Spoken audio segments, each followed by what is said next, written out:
Hello guys, Crispy here, welcome back to another video. In this one, my friends, I'm going to be testing the HD 7790. It says series right there, but it's the 7790 in GTA 5. This one is the XFX Ghost edition of the card. We are running it with the latest AMD drivers available to it, and I'm not manually overclocking it. It comes overclocked out of the box, by the way. You can see all of its specs right here in Tech Power Up's GPU-Z. It's a PCI Express 3.0 x 16 GPU. It cost $150 back when it released in 2013, by the way, and yes, they put 16 PCIe lanes on it. Good old times, my friends. Finally, over on the left, we're pairing it with a Ryzen 5 3600X CPU and 16GB of RAM just to avoid CPU bottlenecks. Obviously, if you pair something like this from 2013 with like an old i7, it won't bottleneck it and you will achieve the same FPS. Let's get into it, shall we? Alright, let's go over the settings first. I'm starting at 1080p resolution using the high settings, but with a couple of settings set to normal, like texture quality as well as population variety, because these introduce a lot more VRAM utilization, as you can see if I turn this up or this up, and we don't have 2GB of VRAM. So we can't really increase the graphics from here, unfortunately, at least at 1080p. Over on the advanced settings, everything is turned off as usual, and as you can see, this is going to be quite a decent experience, guys. A lot of people forget about these old HD 7000 series GPUs, and they can still play a lot of games just fine, you know? This is... what the hell? I just teleported into the car. That never happened before. What? As you can see, we're getting 60 plus FPS. It probably dipped into the 50s already, but I don't really care about that. It's actually a really smooth experience, and that's to be expected because GTA 5 released back in 2013 or 2015 on PC, and this was a low to mid-range GPU back in 2013 when it came out. It competed with like GTX 650 Ti or something like that. Also, it's quite power efficient, guys. You might think that these old AMD GPUs are super power hungry, and yeah, the higher end ones were like the HD 7870, 7970s and so on, but this one... Also, yes, I'm just running through everybody. I don't care. Goodbye, people. This one only consumes 85 watts. And yeah, that's quite a bit for the performance it gets because it's actually getting kind of like modern iGPU performance, and of course those things are much more power efficient, but this is 11 years old, guys. Yeah, the grass always kills FPS in this game. Hello, Jacqueline, how's it going? Everything all right? Please call Jack. I want to see him next time, okay? But yeah, this is pretty strong performance, and a lot of people are still playing on like Intel HD graphics, Intel Xe graphics. This is actually an upgrade for those people. It does require a 6-pin power connector though, so it's not just slot in and play. Goodbye, Bob! Anyways, 67 FPS average, 1% lows at 1080p. It could go higher, of course, if you lowered the settings down to like normal, for example, but I don't really recommend it because it actually looks good on high settings still. It's very close to like the very high or ultra settings in this game, whereas normal settings looks like crap, okay? So just stick to high settings, enjoy those sweet 60 FPS driving around with a few drops into the 40s whenever you get into bushes. Zero stuttering, by the way, even though the game says that we're over 1GB of VRAM. It's not, okay? It's totally under control. And yeah, it is super smooth and enjoyable. I like this. In fact, I liked it so much that I'm willing to test it at 4K resolution still with the high settings, okay? And, oh boy, oh, come on, okay, I thought it had crashed there, but no. We're getting 9 frames per second, oh... Okay, now it's starting to run out of VRAM, of course. Well, this is 4 times the 1080p resolution after all. But you can see that the RAM utilization went up slightly. That's because it swapped some things that should have been on VRAM into the RAM already. But I mean, it's getting double digits and this is still high settings. Maybe on normal it will actually be playable at 4K. We'll see by the end of this video, okay? But yeah, for now, this is a 4K testing that I'm willing to do. Interesting. I was going to test 900p, but there is no 900p option. I've been seeing this with a lot of these very old AMD GPUs. Some of the resolutions don't show up for some reason. It's really weird. So I guess let's go down to 720p. And here we have it, 720p resolution using no AA, still the same high settings right here. And it still says that we're over the VRAM limits, but of course, that doesn't really matter because it's gonna run flawlessly. It did run flawlessly at 1080p after all. Let's start counting our FPS. Holy crap!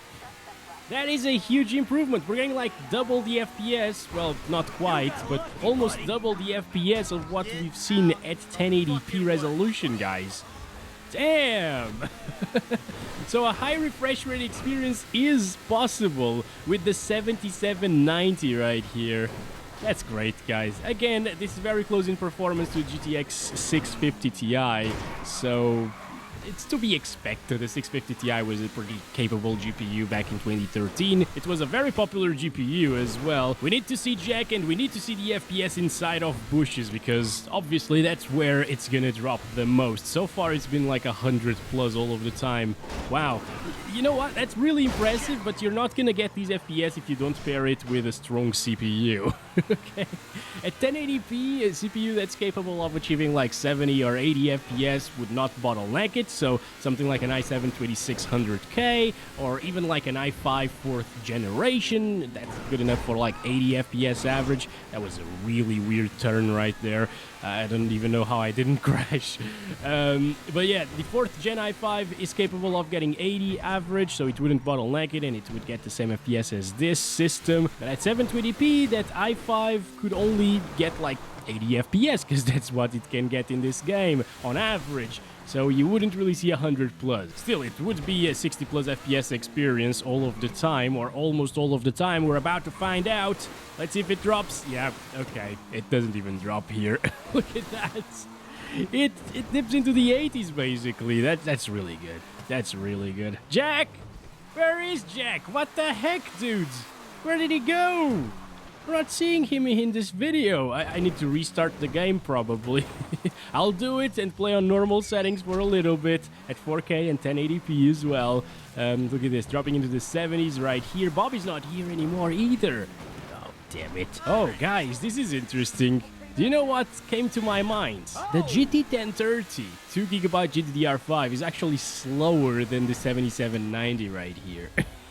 Yet you can get this one for like, what, a fourth of the price of a used 1030 as well? These old GPUs are where it's at, my friends. If you're planning on buying something like a GT 1030 or maybe even a 730 or a 740 that is still in stock in your area for some reason, just go to the used market and search for one of these, because this is extremely smooth. This is a great experience for a low-end PC, guys. And again, you can get around the same FPS with an old i5 CPU just fine, or an old i7. Also, in online, if you want to play that instead of story mode right here, it's going to be CPU bound all of the time. I'm not testing GPUs in online because of that, and it's different in every server as well, depending on the people that are in it.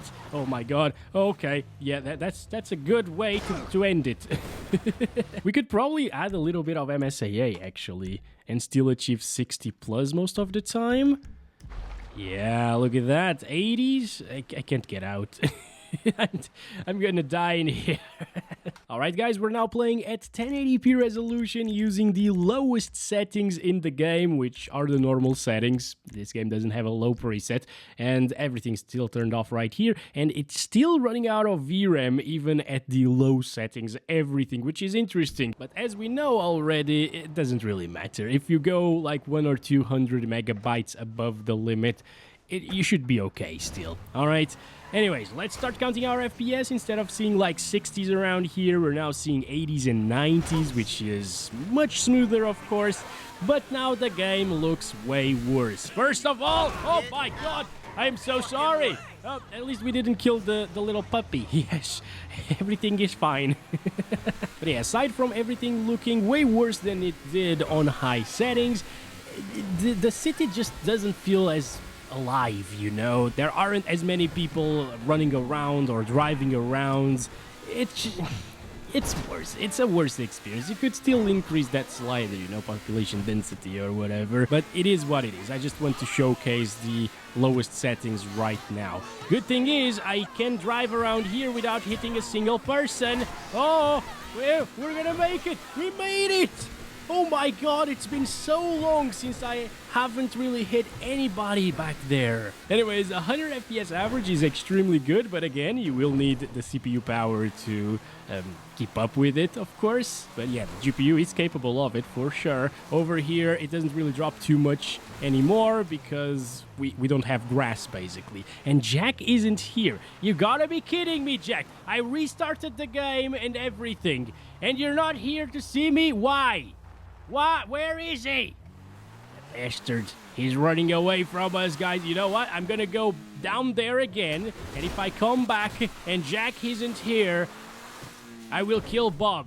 And I will kill Bob. No! Oh my god! I was gonna say, I will kill Bob anyways. You didn't need to kill me like that, game. For its age, GTA 5 actually looks pretty decent, not gonna lie. And these sunsets, guys, like, look at that. That's actually pretty, isn't it? On the lowest settings again.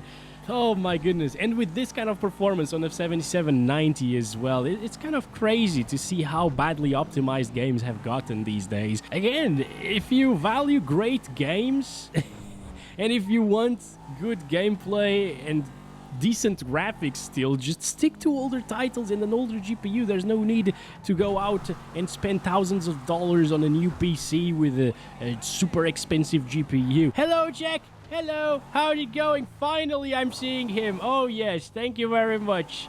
Thank you. It's very good to see you, even though this is super dark right now. Oh, boy. Oh, boy. Let's see it inside of the bushes. Okay. Did it drop, guys? I'm not really sure. So, hello, Rick. How's it going? Yeah, 70s, 60s. Okay, it actually does dip into the 60s. So if you want 60 plus all of the time, you'll need to drop it down to low or normal at 1080p resolution. But as I was saying, if you have like $150 for a gaming PC, you can actually build something that's capable of running these 2013, 2012 titles absolutely fine. It won't really consume that much power either. And you're just gonna have a great time, guys.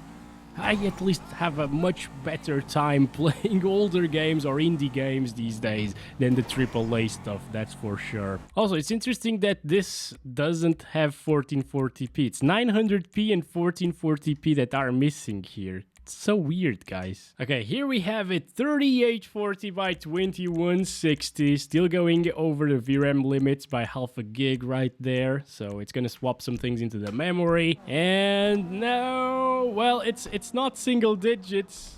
I guess it wasn't single digits before either, but it's about, oh, it was applying things. Okay, we're now getting 30s.